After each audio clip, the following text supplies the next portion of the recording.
In the past we've reviewed Audiosurf, a game that many agree is a Steam essential, especially when it comes to playing your own music. But what else is out there that's actually decent and not just shovelware? I'd like to show you an alternative to Guitar Hero and Audiosurf, presenting Beat Hazard.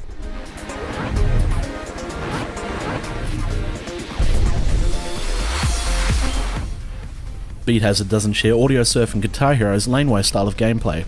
With its twin-stick shooter controls, waves of enemies, bosses and asteroids, it's much closer to the bullet hell genre. Much like Audiosurf, it utilises music from your own music library, but also features its own soundtrack which can come across as a bit of a mixed bag. Audiophiles will rejoice at the wide range of codecs available, covering pretty much anything you could imagine. The modes that Beat Hazard features are all pretty similar to each other. In standard mode, you'll be playing through a single song. Survival mode will have you continuously playing through your songs until your inevitable death, and Boss Rush sees you fighting a gauntlet of boss battles as the title would suggest.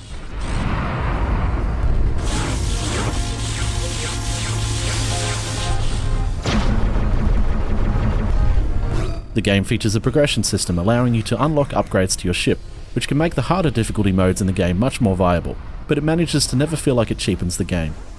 Upgrades also aren't the easiest to obtain. You collect money during levels to add or improve the upgrades, and it seems to be a very finite amount of money you can collect per run, meaning you won't simply steamroll your way to the harder difficulties without putting the time in.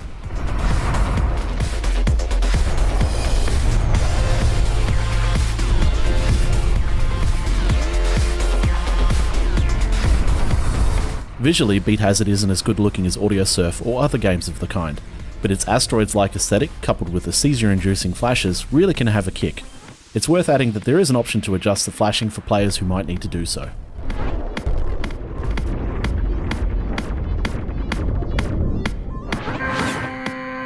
While it might not seem up to the standard of other music games, it definitely holds its own. It's addictive and works flawlessly with a controller.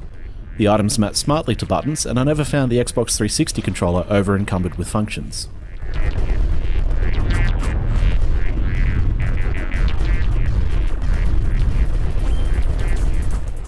When it comes to difficulty in Beat Hazard, your mileage will undoubtedly vary.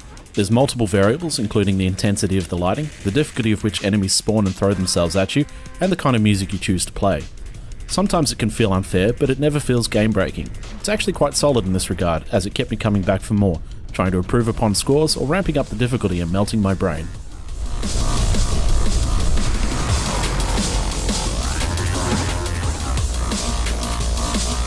While there is DLC available for Beat Hazard in the form of extra ships, they really aren't worth purchasing as the base ship is more than capable of taking on any level you can throw at it.